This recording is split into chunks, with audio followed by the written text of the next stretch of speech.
যে মাননীয় মুখ্যমন্ত্ৰী ডাঙৰীয়াই আদানী ল'ৰা হেলিকপ্টাৰ লৈ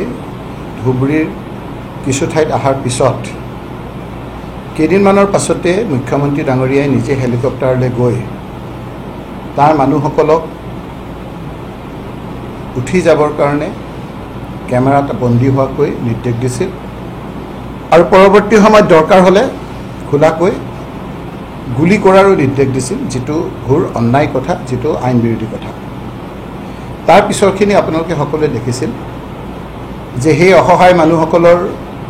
ঘৰবিলাক কেনেকৈ বুলডেজাৰ লগাই কেনেকৈ পুলিচ বাহিনীয়ে আক্ৰমণ কৰি তেওঁলোকক ভীতিগ্ৰস্ত কৰিছিল, কেনেকৈ বিনাইছিল, সেই কথাখিনি আপোনালোকে দেখিছিল। আমি যাওঁতে যেতিয়া মানুহখিনিয়ে কান্দিছিল, তেওঁ বহুত ক্ষেত্ৰত উপলঙাও পৰা আপোনালোকে পৰিলক্ষিত হৈছিল আৰু বহুতে এই ক্ষেত্ৰত আইনৰ আশ্ৰয় লৈছিল আৰু বহুতে আইনৰ ওচৰত যাবলৈও তেওঁলোকে ভয় কৰিছিল। বিলাসীপাৰাৰ যিখিনি মাটিত সন্তোষপুৰৰ পৰা আদি কৰি কেইবাখনো গাঁও বৃহত্ত চাপৰ বুলি কৈ পেলাই যিখিনি এভিকশ্যন হৈছিলে, সেই এভিকশ্যন হোৱা ঠাইটুকুৰত তিনিটা কেটেগৰী লেণ্ড আছে। এটা হ'ল চৰকাৰৰ এলটমেণ্ট, এটা হ'ল খাছ মাটি চৰকাৰী লেণ্ড আৰু এটা হ'ল ম্যাদী বট্টা লেণ্ড। গুৱাহাটী মহামান্য হাইকোৰ্টে, উচ্চ আদালতে, উচ্চ ন্যায়ালয়ে যিসকল মানুহ এলটমেণ্ট পাই তেওঁলোকক এভিকশ্যন কৰিবৰ কাৰণে ভয় খাই পেলাই কোৰ্টৰ ওচৰলৈ গৈছিল, কোৰ্টে তেওঁলোকক ষ্টে অৰ্ডাৰ দিছিল, এভিক নকৰিবৰ কাৰণে ষ্টে অৰ্ডাৰ দিছিল।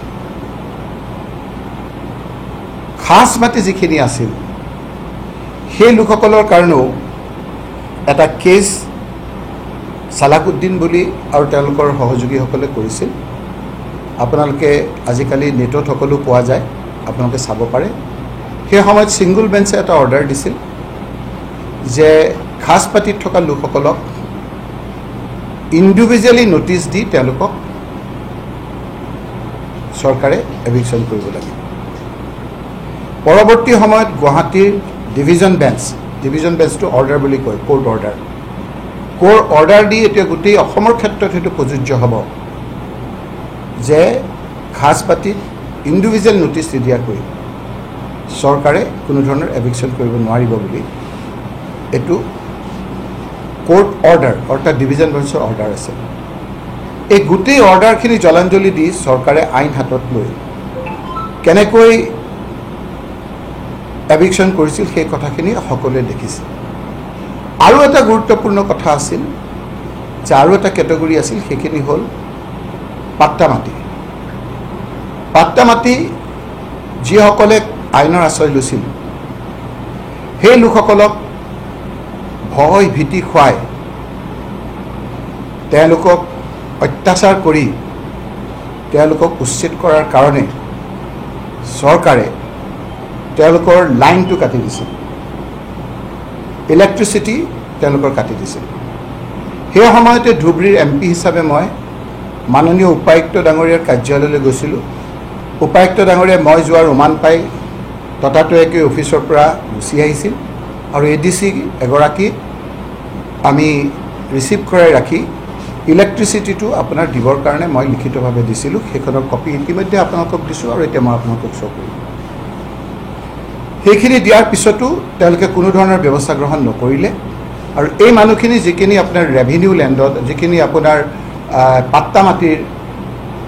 লোক, সেই লোকসকলে আইনৰ আশ্ৰয় লৈছিলে। আইনৰ আশ্ৰয় লোৱাৰ পাছত মহামান্য উচ্চ ন্যায়ালয়ে এক নিৰ্দেশ জাৰি কৰিছে। সেই নিৰ্দেশ মতে আপোনালোকক মই কৈ দিছোঁ থোৰতে যে DC Dhubri is directed to grant permission to electricity where over the gov land for electricity supply to the houses of the petitioners. যিসকলে কেছ দিছিলে সেইসকলক DC Dhubri ইলেক্ট্ৰিচিটি কানেকশ্যনটো দিয়াৰ কাৰণে নিৰ্দেশ দিছে, ৱেৰবিলাক টানাৰ কাৰণে। The APDCL is directed to restore the electricity connection to the houses of the petitioners. APDCL কৈছিল যে আপোনালোকে অন্যায়ভাৱে কানেকশ্যনটো কাটিছিল এই কানেকশ্যনটো আপোনালোকে ৰেষ্ট'ৰ কৰক the entire exercise is directed to be completed within 20 days গোটেই প্ৰক্ৰিয়াটো কাৰেণ্ট লগোৱালৈকে 20 দিনৰ ভিতৰত সম্পাদন কৰিবৰ কাৰণে কোৰ্টে APDSL আৰু মাননীয় DC ধুবুৰী ডাঙৰীয়াক নিৰ্দেশ দিছে land of the petitioner cannot be acquired এইটো অকল সেই মাটিখিনিৰ কাৰণে নহয় এজ এ হোল গোটেই ৰাজ্যখনৰ কাৰণে without following the process of land acquisition পাট্টা মাটিৰ ক্ষেত্ৰত ইতিমধ্যে ল আছে আইন আছে একুইজিশ্যন ল আছে একুইজিশ্যন ল ফলো নকৰাকৈ এভিকশ্যন নকৰিবৰ কাৰণে এইটো গোটেই অসমৰ ভাৰতে প্ৰযোজ্য হোৱাকৈ এই নিৰ্দেশ দিয়া হৈছে লেণ্ড একুইজিশ্যন লেণ্ডত কি আছে সকলোৱে জানে আপোনালোকে আজিকালি সুপ্ৰিম কোৰ্টৰ ৰায়ো আপোনালোকে চাব পাৰিব যে 7টা প্ৰচেছ আছে সুপ্ৰিম কোৰ্টৰ এক্সিষ্টিং অৰ্ডাৰ আছে যে 7টা অৰ্ডাৰ আৰু 7টা প্ৰচেছ কমপ্লিট নকৰাকৈ পাট্টা মাটিত আপোনালোকে লেণ্ড একুইজিশ্যন কৰিব নোৱাৰিব আৰু সেইকাৰণে দিছে land of the petition cannot be acquired without following the process of land acquisition তাৰপিছত দিছে the gov should not carry out eviction by disturbing the essential services including electricity, water supply etc. to patta land holders. এই যে অন্যায়ভাৱে যে light কাটি মানুহবিলাকক এই গৰমত এই ল'ৰা ছোৱালী পঢ়াৰ সময়ত যে তেওঁলোকে বিভিন্ন ক্ষেত্ৰত অসুবিধা কৰিলে যি অন্যায় কৰিলে অত্যাচাৰ কৰিলে আইন হাতত ল'লে আমি এপ্লিকেশ্যন দিয়াৰ পিছতো এই কথাবিলাক তেওঁলোকে পাট্টা হোল্ডাৰ্ছক কেতিয়াও পানী আৰু ইলেক্ট্ৰিচিটি এনেদৰে পাট্টা লেণ্ডত কাটিবৰ কাৰণে বাৰণ কৰিছে ক্ষেত্ৰখিনিত notice is also' issued fixing the next date of 4/9/2025 এটা নোটিচ কাক দিলে নোটিচ দিলে secretary revenue government of Assam disaster revenue and disaster management government of Assam কাক দিলে DC ধুবুৰী নোটিচ দিছে APDSL as a corporate company আমি গোটেইখিনিকে দিছে ৰিপ্ৰেজেণ্টিং দিয়াৰ MD ADC ৰেভিনিউ ধুবুৰী মাটিৰ সংক্ৰান্তত তেওঁ দায়িত্বত থাকে ADC ধুবুৰী CDC আজিকালি সময় জিলা আয়ুক্ত বুলি কয় Bilasipara circle officer Chapar revenue circle এইসকলক notice দিছে আৰু নোটিচ দি পেলাই DCক কৈছে যে আপুনি গভৰ্ণমেণ্ট লেণ্ড বুলি কৈছে সেইফালে যাতে ৱায়াৰটো টানিব পাৰে তাৰ ব্যৱস্থা কৰক APDSLক কৈছে যে 20 দিনৰ ভিতৰত গোটেই মানুহখিনিক লাইটটো দি পেলাই আপোনালোকে এই প্ৰক্ৰিয়াটো কোৰ্টক জনাওক কেতিয়া জনাব লাগিব 4/9/2025 ভিতৰত জনাব লাগিব গতিকে তেওঁলোকে কিমান অন্যায়ভাৱে দুখীয়া মানুহসকলক অত্যাচাৰ কৰিছে তাৰ ফলত সেই লোকসকলে কোৰ্টত যাবলৈ কাৰণে বিভিন্ন ধৰণেৰে বাৰণ কৰিছে পুলিচে এক সন্ত্ৰাস চলাইছে আপোনালোকে দেখিছে যে গোৱালপাৰাৰ পাইকানত তাত স্পষ্টভাৱে কৈছে আমি গৈ পেলাই যেতিয়া কৈছোঁ তাত যিসকল লোক আছে আৰু অফিচাৰসকলেও কৈছে ইভেন DCও কৈছে যে তাত স্কুল আছে সেই তাত হিমন্ত বিশ্ব শৰ্মা চৰকাৰৰ যোগেদি তেওঁলোকে ৱাটাৰ ছাপ্লাই আঁচনি কৰি আছে মাননীয় PWD মিনিষ্টাৰ মুখ্যমন্ত্ৰীৰ দায়িত্বত থকা মুখ্যমন্ত্ৰীয়ে সেই তাৰ মাজেদি ৰাস্তা বনাইছে ডাঙৰ কলেজ আছে আৰু তাৰপিছত তেওঁলোকে কৈছে যে সেইখিনি ফৰেষ্ট লেণ্ড যদি ফৰেষ্ট লেণ্ড হয় প্ৰথমতে মুখ্যমন্ত্ৰী ডাঙৰীয়ে কি কাৰণে তাত ৱাটাৰ ছাপ্লাই স্কিম কৰিলে তেওঁৰ আমোলত কি কাৰণে তেওঁ ৰাস্তা ঘাট বনালে কেৱল ক্ষমতাত থাকিবৰ কাৰণে গোটেই মানুহখিনিক অন্ধকাৰত ৰাখি কেনেকৈ এটা সন্ত্ৰাসৰ সৃষ্টি কৰিছে পুলিচৰ মুষ্টিমেয় কিছু পুলিচক লগত লৈ মই এটা উদাহৰণ দিব বিচাৰিছোঁ যেতিয়া পাইকানৰ সেই মাটিখিনি জাজে ক'লে আজিকালি ডাইৰেক্ট টেলিকাষ্ট হয় মহামান্য ন্যায়ালয়ে ক'লে যে ধৰি ল'লোঁ যে ফৰেষ্ট লেণ্ড তথাপিতো আপোনালোকে খোৱা বস্তু দিব লাগিব তথাপিতো অল্টাৰনেটিভ এৰেঞ্জমেণ্ট আপোনালোকে কৰিব লাগিব এই কথাটো যেতিয়া ক'লে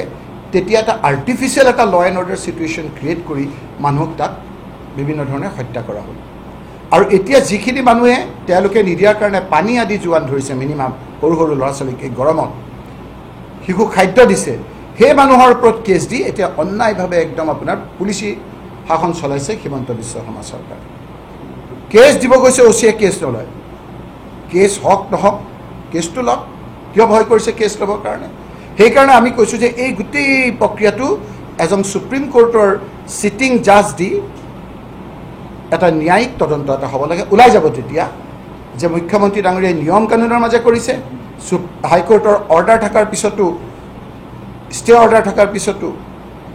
ইণ্ডিভিজুৱেল নটিচ দিবলৈ কোৱাৰ পিছতো কাৰেণ্ট কাটি দিছে চাৰ্কুল অফিচাৰে লিখি দিছে যে এইখিনি আমাৰ ফৰেষ্টৰ মাটিত কোনো ধৰণৰ হোৱা বুলি ৰেকৰ্ড নাই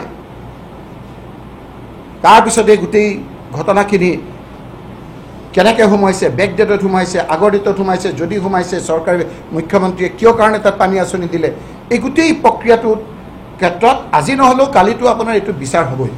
কিন্তু আমি বিচাৰিছোঁ যে ৰাইজক যিটো এটা পিকচাৰ দিব বিচাৰিছে সেই কথাটো সেইটো সত্য নহয় মুখ্যমন্ত্ৰী ডাঙৰীয়াই কেৱল ক্ষমতাৰ কাৰণে এই গীৰ্গাই কথাটো আপোনাৰ তল পেলাবৰ কাৰণেই ডাইভাৰ্ট কৰি কিছু পৰিমাণে হয়তো এতিয়া ছাকচেছ হৈছে কিন্তু এইটো সদায় কাৰণে হ'ব নোৱাৰিব সেইকাৰণে আমি কৈছোঁ যে এতিয়া DC ধুবুৰীক ডাইভাৰ্ট কৰিব বিচৰা নাই principal secretary revenue and disaster management আমাৰ APDCL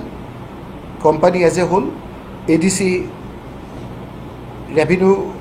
Dhubri CDC Bilasipara circle officer Chapar revenue circle এইসকলক যিটো নটিচ দিছে আৰু ইমিডিয়েটলি ইলেক্ট্ৰিচিটি যিটো লগাব দিছে সেইটোৱে প্ৰমাণ কৰে যে এই গোটেই উচ্ছেদ প্ৰক্ৰিয়াটো চৰকাৰে অন্যায়ভাৱে কৰিছে আৰু সেইকাৰণে আদালতত ন্যায়ৰ বাবে যিসকলে গৈছে সেইসকলে ন্যায় বিচাৰি আদালতে গ্ৰহণ কৰিছে এই কথাখিনি আপোনালোকৰ যোগেদি ৰাইজক জনালোঁ পৰৱৰ্তী সময়ত আৰু আপোনালোকক কম কেনেকৈ উজনি অসমতো আমাৰ ইউথ কংগ্ৰেছৰ ল'ৰাবিলাকক কেনেকৈ আপোনাৰ পুলিচি ভয় দেখুৱাইছে সেই কথাখিনিও মই মিক্স আপ হৈ যাব মুখ্যমন্ত্ৰীয়ে ভালেই পাব ইটোৰ কথা ক'লে সিটো কৈ ডাইভাৰ্ট কৰি দিব সেইখিনি কথা পৰৱৰ্তী সময়ত মই আপোনালোকৰ যোগেদি ৰাইজক জনাম